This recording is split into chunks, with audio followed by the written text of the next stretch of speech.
શ્રી ગણેશાય નમઃ.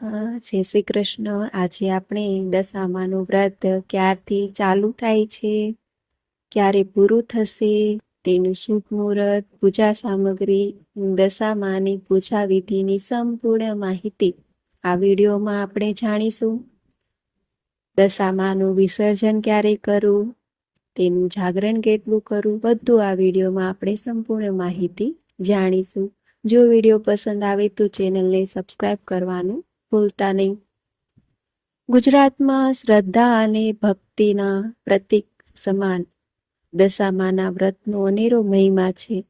અષાઢ મહિનાની વદ અમાસ દિવાસોથી શરૂ થતો આ 10 દિવસીય પવિત્ર તહેવાર ભક્તોના જીવનમાં સુખ, સમૃદ્ધિ અને શાંતિ લાવનાર મનાય છે.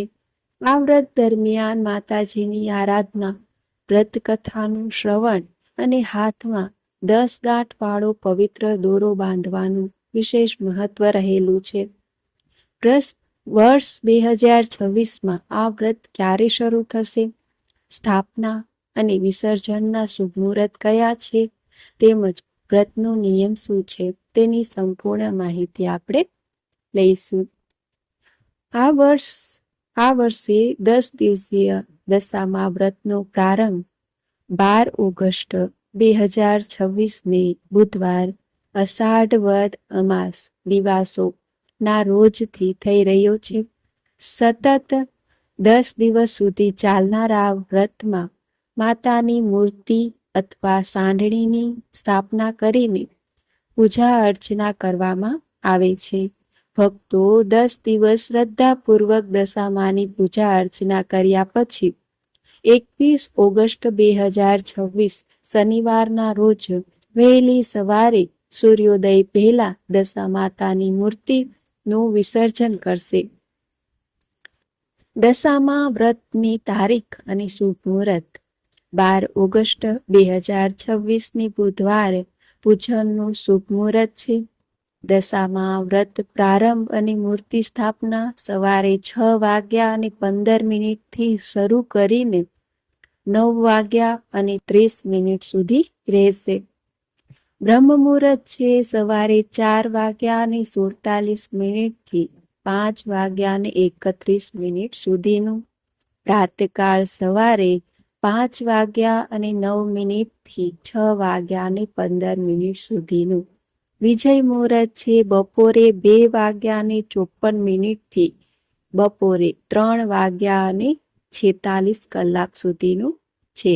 ગોધૂલી મુહૂર્ત છે સાંજે 7:14 થી 7:36 સુધીનું.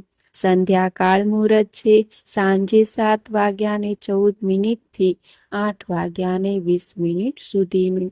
વ્રતનું જાગરણ પૂર્ણાહુતિ છે 21 ઓગસ્ટ 2026ને શુક્રવાર શ્રાવણ સુદ 9. મૂર્તિ વિસર્જન છે 22 ઓગસ્ટ 2026 શનિવારે વહેલી સવારે સૂર્યોદય પહેલા નદી કે તળાવમાં દશામા વ્રત તળાવમાં મૂર્તિને પધરાવી. દશામા વ્રતની પૂજા સામગ્રી: દશામાની માટીની મૂર્તિ અથવા સાંઢળી જ્યાં માતાજી બિરાજમાન હોય ત્યાં મૂકવી.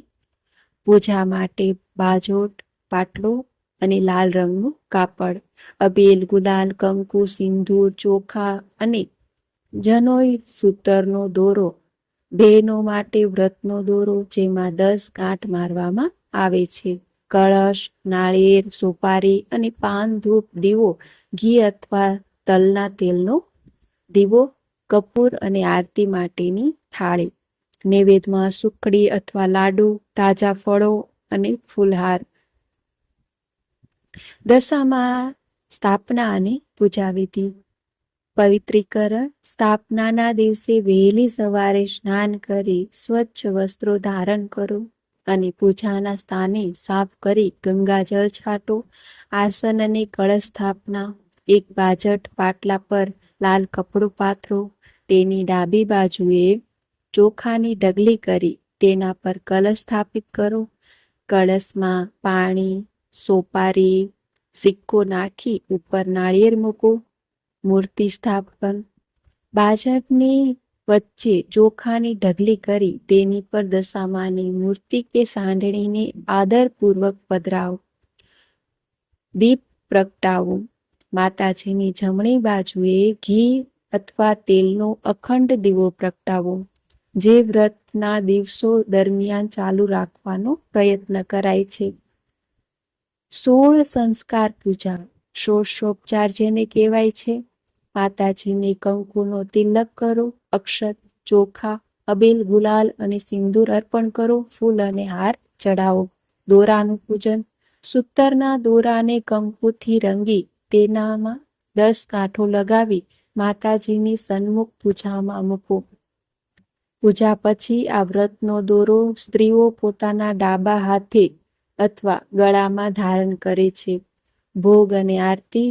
માતાજીને સુખડી, લાડુ કે શીરાનો ભોગ ધરાવો. ધૂપ દીપ કરી કપૂરથી દશામાની આરતી ઉતારો. કથા શ્રવણ. પૂજા પૂર્ણ થયા પછી હાથમાં ચોખા રાખી દશામા વ્રતની પૌરાણિક વાર્તા કે વ્રત કથાનું શ્રવણ અથવા વાચન અચૂક કરો. અંતમાં માતાજી પાસે સુખ, સમૃદ્ધિ અને પરિવારના કલ્યાણ માટે પ્રાર્થના કરો.